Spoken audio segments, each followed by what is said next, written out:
उसको कोई सजदा ना करे, उसकी खुदाई में कोई फर्क नहीं पड़ेगा, उसको उसकी खुदाई में कोई फर्क नहीं आएगा, लेकिन तेरा बड़ा नुकसान हो जाएगा अगर तू नहीं करेगा। वो बेनियाज है, तू नियाजमंद है। मनकूल है जब कोई ऐसे कर लेता है ना, ऐसे, तो फरिश्ते एक दूसरे को मुबारकबाद देते हैं। आज किसी ने आज कर, आज किसी ने आज कोई देख गया, आज को आ गया वापस, आज किसी ने तौबा कर लिया, फरिश्ते एक दूसरे को मुबारकबाद देते हैं, खुशखबरियां देते हैं। आज को वापस आ गया, राजी कर लिया अपने रब को, मना लिया उसने अपने अल्लाह को।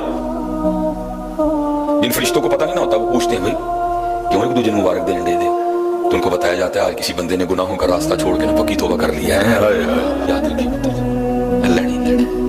आज अपनी जगह है भी इंज हो जाता है, इन्हों अपने अल्लाह की इंज कर जो जी उन्होंने इंज करके लिया तो फिर गलत नहीं रहनी। आप ही आया गल कुछ होर होंगी है, जो चार फड़ के लैके आने फिर गल कुछ होर होनी चाहिए। जिस दिन पुत्र चार बंदे ने अपने मोढ़े रख के लिया फिर गल कुछ होर होनी, फिर मजा तेरा ना आया, ये तो फड़ के नहीं आता ना, फिर तो ये ऐलान होगा ना ये पकड़ के लाया गया है, फिर तो ये ऐलान होगा ना ये पकड़ के लाया गया है।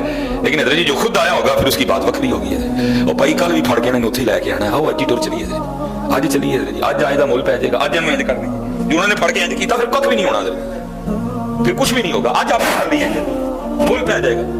और मैंने उस दिन भी रिवायत बयां की, वो अल्लाह जी इंतजार करना ये उसकी शान के लायक ही नहीं है, लेकिन अल्फाज आए हम भी बयान कर देते, वो भी उन्हें याद है जी, उसको कोई सजदा ना करे, उसकी खुदाई में कोई फर्क नहीं पड़ेगा।